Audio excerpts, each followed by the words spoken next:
O livro Vida, aí está o livro Vida e Sucesso, de minha autoria, né? E a gente está começando mais uma live, conforme você sabe, acontece também nas terças-feiras. Na terça-feira, da maneira mais simples possível, a gente faz aqui uma conversa a respeito da palavra amiga, Não é conselho, na verdade é opinião. E opinião baseada o quê? Nos tempos vividos, né? É mais ou menos por aí mesmo, que você vai vivendo, você vai acumulando experiência e você de repente sente a necessidade de exportar isso, né, do ponto de vista não só físico, como também funcional. Eu queria mandar alguns abraços para o Givanildo Nascimento, a Sandra Geraldi, a Patrícia Souza, Inês Faria, Maria José Lima, Cláudia Fontes, Ricardo Fêmeo, Sérgio Braga, Lucilene Gomes, Isadora Bittencourt. Então a palavra amiga é aquilo que eu falei com vocês, que eventualmente acontecia na época dos meus programas de rádio, e hoje continua acontecendo por aqui, sempre às terças-feiras. Se você tem interesse, a gente sempre divulga o tema primeiro. Aí você pode dizer, Fernando, o que fala o livro o Vida e Sucesso? Na verdade, traz informações a respeito de perguntas dos ouvintes. É mais ou menos isso a respeito da vida, né? E eu me lembro de uma pergunta de um ouvinte que, Fernando, o que você acha? Qual é a diferença da oração para a prece, né? Olha, pelo menos é aquilo que eu penso, não sei se você há de concordar, a oração vem do verbo orar, que é oralidade, ou seja, falar, né? Quando você fala alto, você está orando, e você, evidentemente, na maioria das vezes, no caso da oração, existem orações já definidas, bonitas e tal, nos mais diversos segmentos religiosos. No caso da prece, você, por sua vez, é uma coisa mais íntima, penso, né? Você não tem necessidade da oralidade, de falar, mas você pode fazer a prece também de várias maneiras, aquelas já definidas e aquelas que eventualmente você vai pensar, né? Tem uma frase muito bonita que eu acho muito interessante, que diz assim, vamos falar com Deus? Então, basicamente é isso. Do ponto de vista espírita, que é o meu caso, a gente fala com os espíritos superiores, né, que são os representantes de Deus na Terra, né? O que para muitos, no caso aí da Igreja Católica até, e também, por que não dizer, dos evangélicos, o que muitos chamam de o Espírito Santo, nós chamamos de os Espíritos Santos de Deus, sabendo que o Criador está acima de todos nós e por isso mesmo, evidentemente, nos dá a probabilidade não só da prece quanto da oralidade. Um alô para o Zé Rodrigues, para Alberto Biloca, para a Glória Brito, nossa querida amiga Neuza Tomás e a Ritinha Mota. Muito bem, Luiz Henrique Oliveira, na escuta também. Então, por que eu divulguei logo na abertura esse livro? Porque esse livro, muita gente me pergunta, porque afinal de contas, como é que se adquire esse livro? Você pode adquiri-lo pelo Mercado Livre, você busca lá em Fernando Sérgio, e o título é Vida e Sucesso. Ou você pode adquiri-lo também lá em Portugal, através FENAC PT, FMAC-PT. Então, evidentemente, isso não tem a ver com política, não é sigla de partido político, é de Portugal mesmo. Já vendemos milhares de livros e eles trazem informações muito interessantes, né? Perguntas interessantes. Por exemplo, tem uma aqui que uma espectadora que fez na época da televisão, o cara Fernando Sérgio, o que você acha do celibato? É uma questão de ponto de vista pessoal, né? O cara quer ser celibatário, ou seja, eu acho que isso, na verdade, no meu entendimento, é realmente pessoal. Eu jamais seria celibatário, mas admito quem seja. Agora é aquela história. A obrigatoriedade é complicado, nós não temos dogmas, absolutamente não temos dogmas. Porque o dogma, ele impõe uma vontade que é de terceiros e não é tua, a não ser que você aceite essa vontade. Tem pergunta, por exemplo, o pastor da minha igreja diz que a reencarnação não existe. Ele está certo? Não, ele está errado, mas não chegou ainda a idade dele de perceber essa realidade. Aí existem aqueles que dizem que a reencarnação não está na Bíblia, pelo contrário, está sim, quando aquele cidadão perguntou a Jesus o que fazer para entrar no reino dos céus. E Jesus respondeu, em verdade, vos digo que, se não nascerdes de novo, não verás o reino dos céus. Ou seja, de uma forma absolutamente objetiva. Então, as religiões que, no início, lá dos primórdios, acreditavam na reencarnação, elas depois modificaram, lá na época do Constantino, imperador Constantino, porque a mulher dele disse que não era uma mulher muito complicada, muito, segundo a crônica da época, má mesmo, né? Devassa e tal. E ela disse, eu não quero voltar como uma empregada, eu sou uma imperatriz. Então tirou um monte de livros que foram considerados apócrifos. O que é um livro apócrifo? É um livro que, na verdade, já não deveria pertencer àquilo que interessa. Então, por isso que muita gente não percebe esta realidade. Um alô para o Ricardo Pereira Bonifácio, muito obrigado pela audiência, Ricardo. E também um alô para o José Rodrigues, né? Um alô para o Pedro Wilson, aliás, o Fábio Wilson, porque também não, Fafê Josafá Maxwell Santos. Então, dentro desse raciocínio dessa nossa ouvinte que perguntou a respeito de prece e de oração, então a oração é mais exterior, a meu ver, né? Ambas podem, do ponto de vista pessoal, pensar, pô, mas espera aí, o assunto é o mesmo. Pode ser, porque você pode fazer uma prece, com uma prece, por exemplo, ensinada por Jesus, que é o caso do Pai Nosso, né? Você pode fazer mentalmente, né? Ou você pode fazer oralmente. Mas a básica diferente é isso, a oralidade, ela implica, e tem um detalhe, tem uma soma de palavras interessantes, o ora mais ação, ou seja, não basta orar, é preciso ter ação. Outro dia eu estava aqui com a caneca do meu Vasco da Gama aqui, que não anda bem, mas quem sabe dias melhores virão, e pensando mais ou menos o que eu ia falar com relação a essa pergunta da Maria da Glória, com relação à oração e prece, né? E querendo comparar ou mal comparando, vocês devem ter visto, ou algum de vocês deve ter visto, a preleção que é feita, por exemplo, pelos jogadores antes de um jogo de futebol. E às vezes é filmado, então, aquela fala enérgica, né? Não sei o quê, nós somos homens, nós vamos entregar nossa vida nos gramados, é assim mesmo. E alguns palavrões juntos, que é para dar uma força de machote, né? Então, mas tem lá a sua utilidade naquele momento. O grande problema, ele não deixa de ser, o grande problema é que aqui tem um pensamento positivo e aqui tem outro pensamento positivo. Então os dois provavelmente com mais ou menos ou com a mesma intensidade.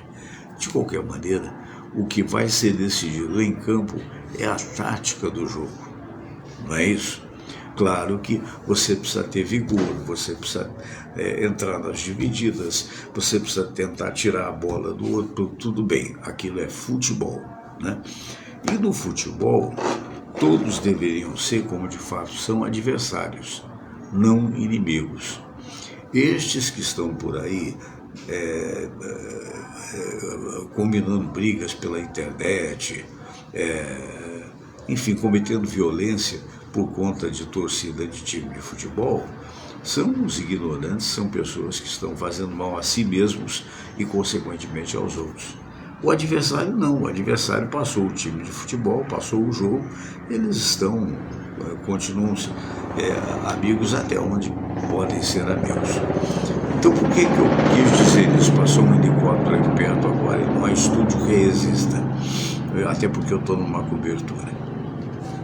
Muito bem, então o que eu quero dizer para vocês é o seguinte, então a utilidade, notadamente, da prece, ela é mais intimista.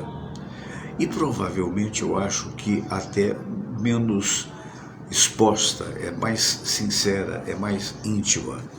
E há aqueles que dizem assim, eu prefiro a prece da forma que você está falando, da forma espontânea. Olha, meu Deus, eu estou precisando passar no vestibular, ou eu estou precisando realmente que me dê um pouco mais de juízo, ou eu estou precisando um pouco mais de sabedoria. Bonito, é um pedido que você faz. E esse pedido com certeza será recolhido por aquele que nós chamamos de anjo guardião.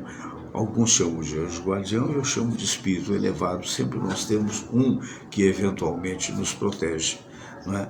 que nos segue desde a época em que nós decidimos encarnar, na família que encarnamos. Mas como é isso, meu Deus do céu? Então o velho de hoje foi criança de ontem? Por óbvio, não é assim na vida? Não é assim na vida? Então o que eu quero dizer é o seguinte, então a história da oração, ela é importante nesse sentido, nessa dualidade. A prece é algo que sai espontaneamente de ti normalmente, mas nada impede que você faça uma prece calado, usando, por exemplo, o Pai Nosso, ou Ave Maria Católica, ou, por exemplo, a prece de Cáritas, que daqui a pouco a gente vai colocar aqui, que foi maravilhosamente ditada por um espírito de luz para o Chico Xavier há muitos anos atrás. Nada impede. Agora, a oração já é algo, como é que eu diria? Eu acho que até exponencial, ou expositor melhor, não é? Então o padre, quando está na missa e faz aquela oração, ele está se expondo, né? O pastor, quando está diante do culto, faz aquela oração, ele também está se expondo.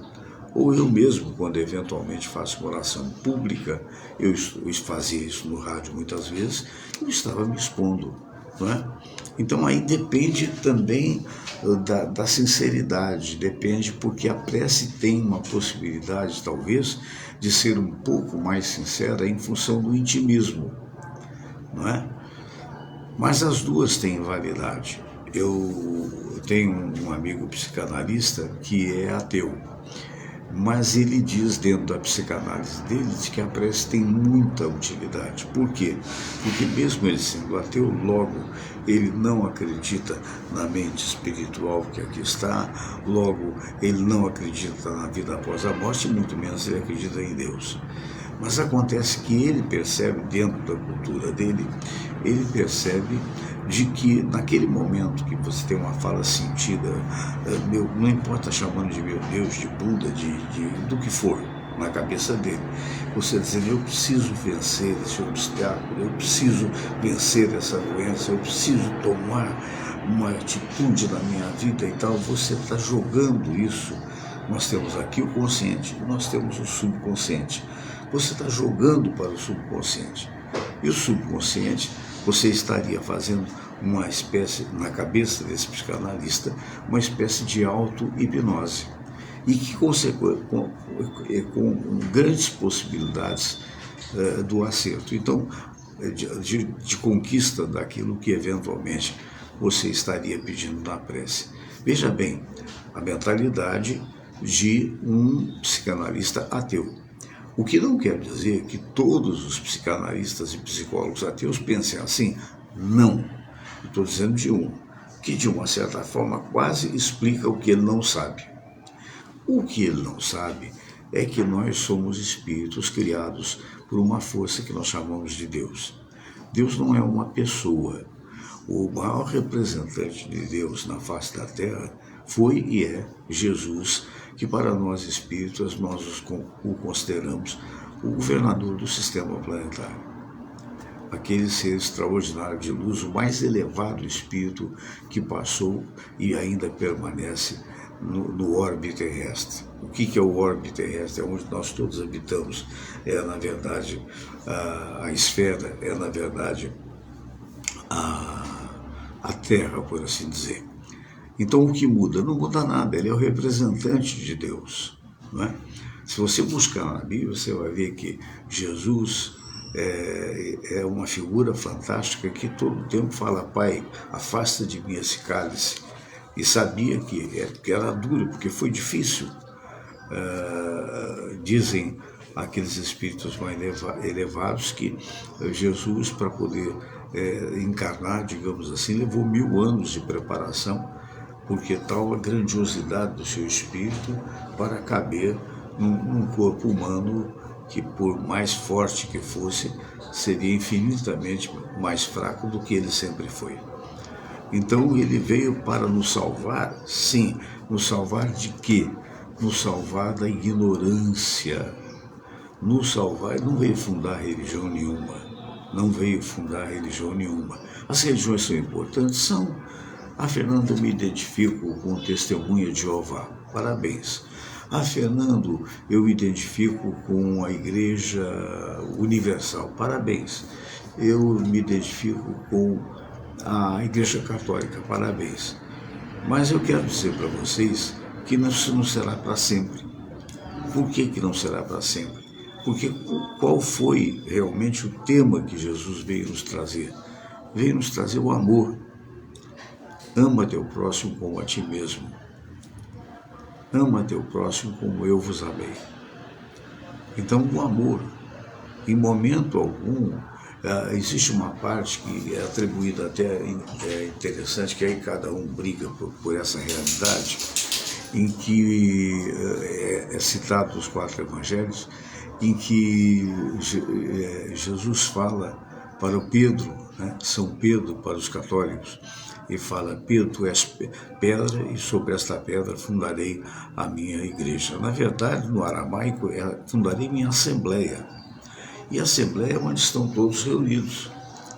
Quantas pessoas estariam neste momento reunidos conosco? 4, 5, 10, 500, como diz aqui, 700, não importa. Isso é uma assembleia. O Adilson Fudier Tatu, sempre gentil comigo. Bom dia, Pelé do Rádio. Estou em São Manuel, interior de São Paulo. Aqui muita chuva. Querido, olha a capa de chuva, olha aí, né? O guarda-chuva. Um abraço para você, querido Adilson. Muito obrigado pelo carinho, viu? Então, na verdade, a presença magnânima de Jesus é pela união. O que nós vemos não é a união dos seres humanos. O excesso de religiosidade não trouxe a união, mas trouxe a fragmentação. A fragmentação. Por quê? Está na cara. Se você é radical de qualquer religião, seja espírita, umbanda, seja a religião afro-brasileira, seja budista, seja o que for, você sendo radical, você não admite o outro. E existem alguns que dizem assim: nós somos o povo de Deus.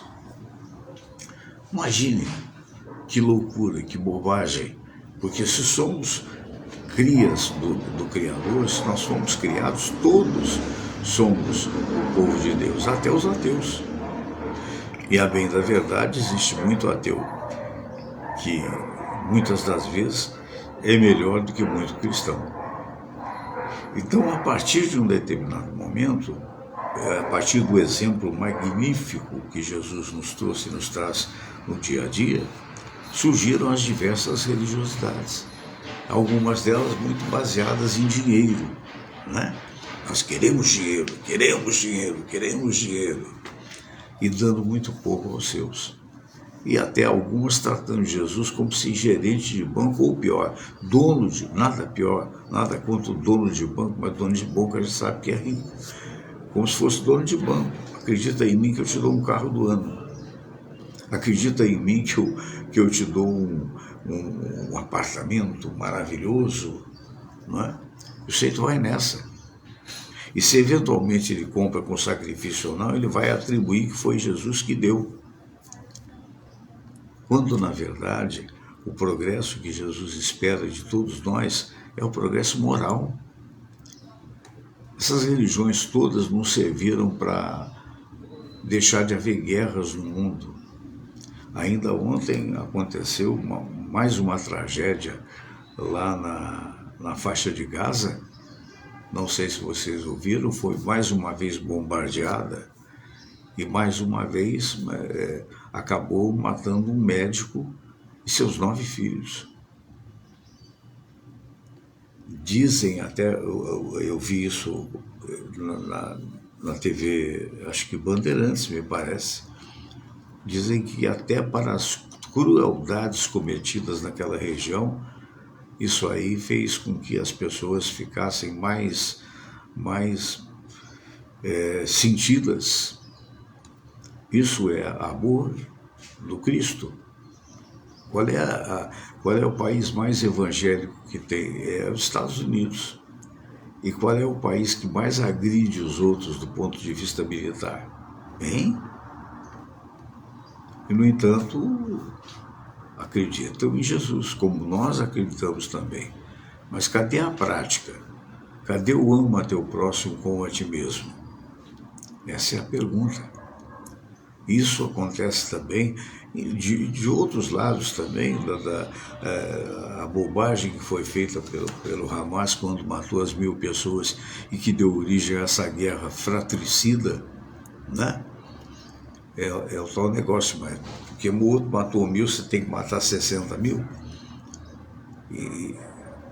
Então é aquela velha história, a guerra da Rússia com relação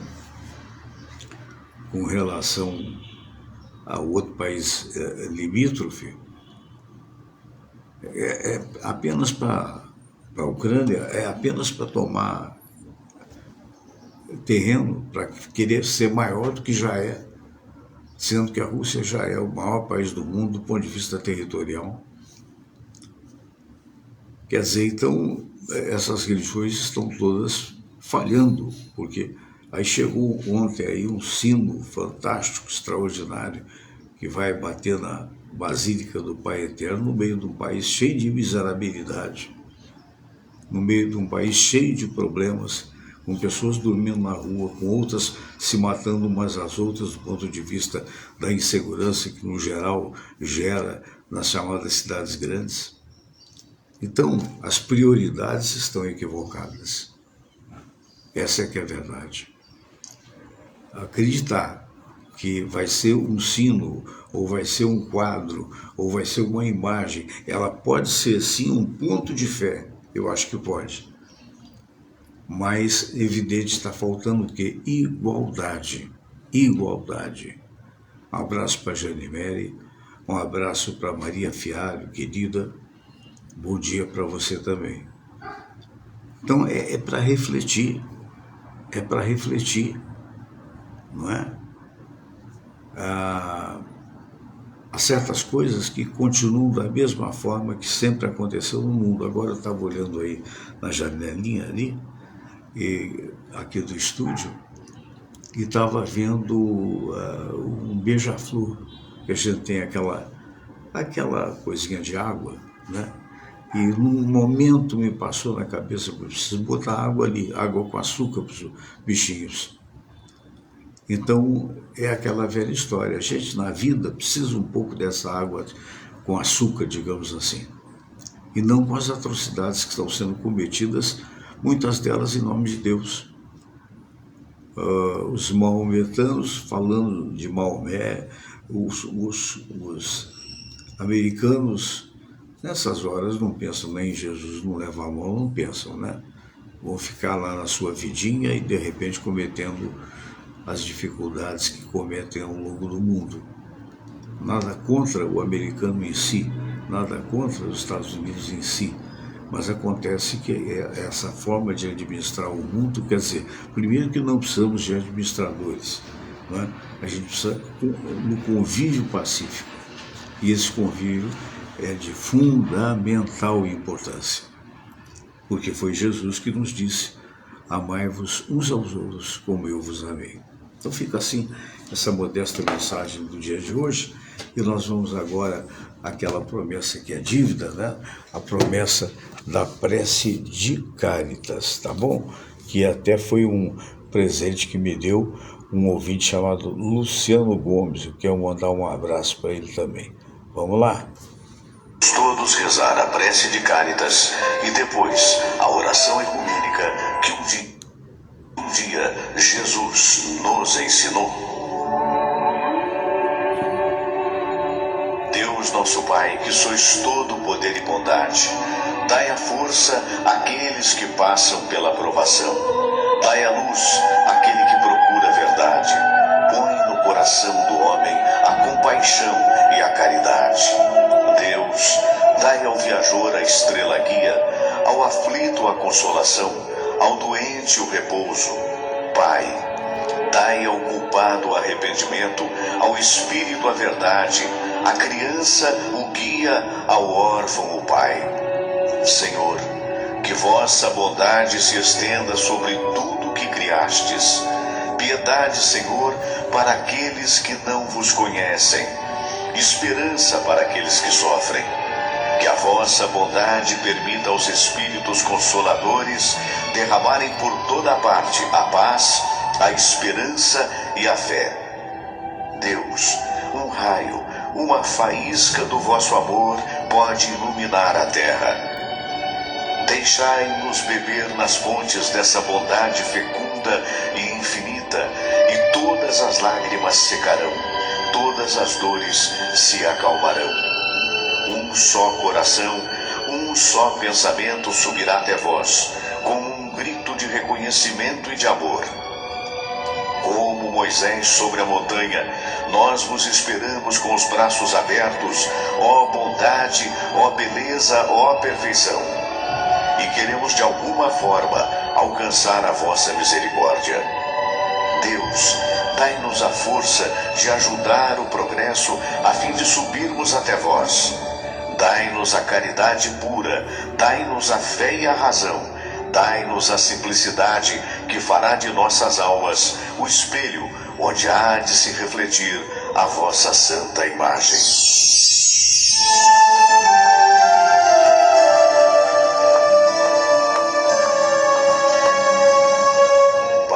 Nosso que estais nos céus, santificado seja o vosso nome.